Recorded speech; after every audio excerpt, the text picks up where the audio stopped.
Hello friends, welcome back to my channel. ನಾನು ಜಾನ್ವಿ. ಹೊಸದಾಗಿ ಶುರು ಮಾಡಿರುವ ಈ ಒಂದು ಚಾನಲ್ಗೆ ನಿಮ್ಮೆಲ್ಲರ ಪ್ರೀತಿ ಹಾಗೂ ಸಪೋರ್ಟ್ ಇರಲಿ ಅಂತ ಕೇಳ್ತೀನಿ. ಬನ್ನಿ ಇವತ್ತಿನ ವ್ಲಾಗ್ ಸ್ಟಾರ್ಟ್ ಮಾಡೋಣ.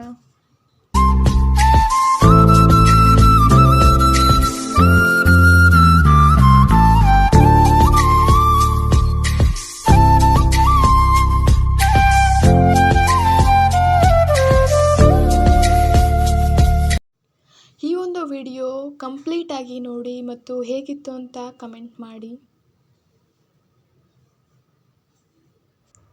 ಈಗ ಹೆಲ್ದಿಯಾಗಿರುವ ಬೀಟ್ರೂಟ್ ಜ್ಯೂಸ್ ಹೇಗೆ ಮಾಡೋದು ನೋಡ್ಕೊಂಬರೋಣ ಬನ್ನಿ. ಮೊದಲಿಗೆ ಮಿಕ್ಸಿ ಜಾರ್ನಲ್ಲಿ ಸ್ವಲ್ಪ ಹಸಿ ಶುಂಠಿ, ಒಂದೆಸಲಷ್ಟು ಕರಿಬೇವು ಹಾಗೂ ಕೊತ್ತಂಬರಿ ಹಾಕಿ 6ರಿಂದ 8 ಕರಿಮೆಣಸನ್ನು ಹಾಕಿ ಫ್ರೆಶ್ ಆಗಿರುವ 1 ಬೌಲಷ್ಟು ಬೀಟ್ರೂಟ್ನ ಹಾಕಿ ನೀರನ್ನು ಹಾಕಿ ಚೆನ್ನಾಗಿ ಗ್ರೈಂಡ್ ಮಾಡಿ ಶೋಧಿಸ್ಕೊಂಡ್ರೆ ಬೀಟ್ರೂಟ್ ಜ್ಯೂಸ್ ರೆಡಿ. ನೋಡಿ, ಈ ರೆಸಿಪಿನ ಖಂಡಿತ ಟ್ರೈ ಮಾಡಿ. ಸೊ ನಾನೀಗ ಈ ಬೀಟ್ರೂಟ್ ಜ್ಯೂಸ್ ಕುಡಿಯೋದ್ರಿಂದ ಏನೇನೆಲ್ಲ ಬೆನಿಫಿಟ್ಸ್ ಇದೆ ಅಂತ ಸಣ್ಣದಾಗಿ ನಿಮಗೆ ಹೇಳ್ತೀನಿ. ಬೀಟ್ರೂಟ್ ಜ್ಯೂಸ್ ಕುಡಿಯೋದ್ರಿಂದ ಆಗುವ ಲಾಭಗಳು: ನಿಮಗೇನಾದರೂ ಬ್ಲಡ್ ಪ್ರೆಷರ್ಸ್ ಜಾಸ್ತಿ ಇದ್ದರೆ ಇದು ಕಂಟ್ರೋಲ್ಗೆ ತರುತ್ತೆ. ಹೆಲ್ದಿ ವೆಯ್ಟ್ನ ಮೇಂಟೈನ್ ಮಾಡೋಕ್ಕೆ ಇದು ಹೆಲ್ಪ್ ಮಾಡುತ್ತೆ. ನಿಮ್ಮ ಕ್ಯಾನ್ಸರ್ನಂತಹ ಕಾಯಿಲೆಗಳಿಂದ ತಡೆಗಟ್ಟುತ್ತೆ. ಹಾಗೆ ಇದರಲ್ಲಿ ಗುಡ್ ಸೋರ್ಸ್ ಆಫ್ ಪೊಟ್ಯಾಷಿಯಮ್ ಹಾಗೂ ಮಿನರಲ್ಸ್ ಇವೆ. ನಿಮಗೇನಾದರೂ ಬ್ಲಡ್ ಕಮ್ಮಿ ಇದ್ದರೆ ಈ ಜ್ಯೂಸ್ ಕುಡಿಯೋದ್ರಿಂದ ನಿಮ್ಮ ಬ್ಲಡ್ ಕೂಡ ಇಂಪ್ರೂವ್ ಆಗುತ್ತೆ, ಜೊತೆಗೆ ನಿಮ್ಮ ಸ್ಕಿನ್ ಕೂಡ ಗ್ಲೋ ಬರುತ್ತೆ. ಸೊ ಇಷ್ಟೊಂದು ಬೆನಿಫಿಟ್ಸ್ ಇರೋ ಈ ಜ್ಯೂಸ್ ನೀವು ವೀಕ್ಲಿ 1 to 2 ಟೈಮ್ ಕುಡಿಯೋದ್ರಿಂದ ನಿಮ್ಮ ಆರೋಗ್ಯವನ್ನು ನೀವು ಚೆನ್ನಾಗಿ ಕಾಪಾಡ್ಕೋಬೋದು. ಈಗ ಬೇಳೆ, ಹಲಸಿನ ಬೀಜ ಹಾಗೂ ಕೆಂಪು ದಂಟಿನ ಸೊಪ್ಪು ಹಾಕಿ ದಾಲ್ ಹೇಗೆ ಮಾಡೋದು ನೋಡ್ಕೊಂಬರೋಣ ಬನ್ನಿ. ಮೊದಲಿಗೆ ಇಲ್ಲಿ ಒಂದು ಕುಕ್ಕರ್ನಲ್ಲಿ ಬೇಳೆನ 2ರಿಂದ 3 ಬಾರಿ ತೊಳೆದು ಮತ್ತು 1 ಬೌಲಷ್ಟು ಹಲಸಿನ ಬೀಜ ಹಾಕಿ ನಂತರ 1 ಬೌಲಷ್ಟು ಕೆಂಪು ದಂಟಿನ ಸೊಪ್ಪು ಹಾಕಿ 1 ಟೇಬಲ್ ಸ್ಪೂನಷ್ಟು ಅರಿಶಿಣ ಹಾಗೂ ಸ್ವಲ್ಪ ಉಪ್ಪು ಹಾಗೂ ಸ್ವಲ್ಪ ಎಣ್ಣೆನ ಹಾಕಿ ಲಿಡ್ ಕ್ಲೋಸ್ ಮಾಡಿ 1 ವಿಸಲ್ನ ಕೂಗಿಸ್ಕೊಂಡ್ಬಿಡೋಣ.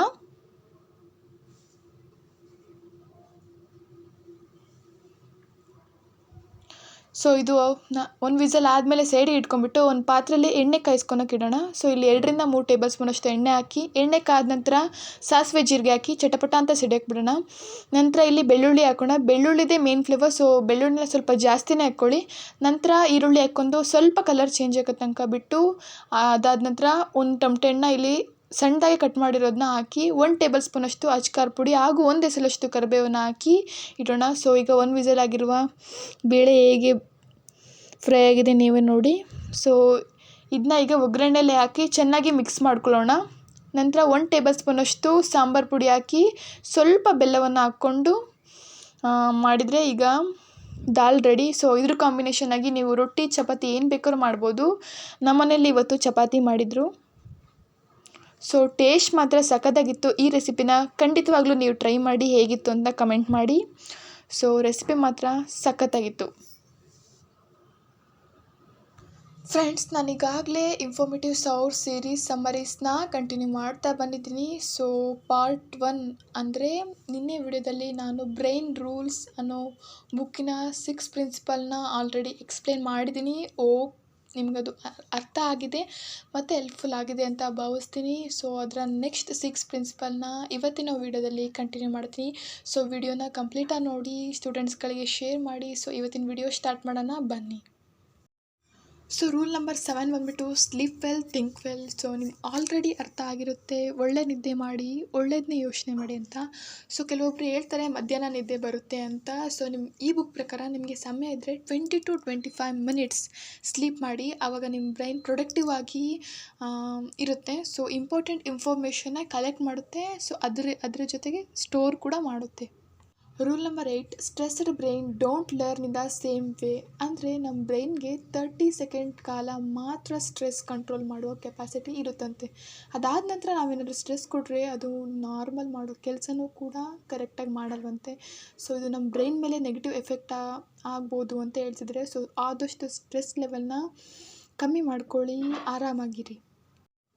Rule number 9 stimulate more on your senses. ಇದು ಸಿಂಪಲ್ ಪಾಯಿಂಟ್. ಏನು ಅಂದರೆ ನಾವು ಓದಿರೋದು ಅಥವಾ ಏನಾದರೂ ನೆನಪಿನಲ್ಲಿ ಇಟ್ಕೊಳ್ಬೇಕಾದ್ರೆ ನಾವು ನಮ್ಮ ಸೆನ್ಸ್ ಆರ್ಗನ್ನ ಯೂಸ್ ಮಾಡ್ಬೋದು. ಇದು ಎಫೆಕ್ಟಿವ್ ಆಗಿ ಕೂಡ ಕೆಲಸ ಮಾಡುತ್ತೆ ಅಂತ ಹೇಳ್ತಿದ್ದಾರೆ. ಫಾರ್ ಎಕ್ಸಾಂಪಲ್, ಮಣ್ಣಿನ ಸ್ಮೆಲ್ ಬಂತು ಅಂದರೆ ಹೇಗೆ ನಾವು ಮಳೆ ಬರ್ತಿದೆ ಅಂತ ಗೊತ್ತಾಗುತ್ತೋ ಈ ರೀತಿ ನೀವು ಏನಾದರೂ ನೆನಪಿಟ್ಕೊಂಡು ಸೆನ್ಸ್ ಆರ್ಗನ್ನ ಯೂಸ್ ಮಾಡಿ ಎಫೆಕ್ಟಿವ್ ಆಗಿ ನೆನಪಿಟ್ಕೊಳ್ಳಿ ಅಂತ ಹೇಳ್ತಿದ್ದಾರೆ. Rule number 10 vision trumps all the senses. ಅಂದರೆ ನಾವು ವಿಷನ್ ಮೂಲಕ ಕಣ್ಣಿನ ಮೂಲಕ ನೋಡಿರೋದು ನಮಗೆ +50% ಜಾಸ್ತಿನೇ ನೆನಪಲ್ಲಿ ಇರುತ್ತೆ ಅಂತ ಹೇಳ್ತಿದ್ದಾರೆ. ಸೊ ಇದಕ್ಕೊಂದು ಎಕ್ಸಾಂಪಲ್ ತಗೊಳೋದಾದರೆ ಒಂದು ಬಯೋಗ್ರಫಿ ಬುಕ್ನಲ್ಲಿ ನಾವು ಯಾವ್ಯಾವ ಪೇಜ್ನಲ್ಲಿ ಯಾವ್ಯಾವ ಟಾಪಿಕ್ ಇದ್ದಾವೆ ಅಂತ ಕೇಳಿದರೆ ನಮಗೆ ಹೇಳೋದು ಸ್ವಲ್ಪ ಕಷ್ಟ ಆಗ್ಬೋದು. ಸೊ ನಾವು ಮೂವಿ ಟೈಪ್ ಇದ್ದ ನೆನಪಲ್ಲಿ ಇಟ್ಕೊಂಡ್ರೆ ತುಂಬ ದಿನಗಳ ಕಾಲ ನೆನಪಿರುತ್ತೆ ಅಂತ ಇಲ್ಲಿ ಹೇಳ್ತಿದ್ದಾರೆ. As simple as that.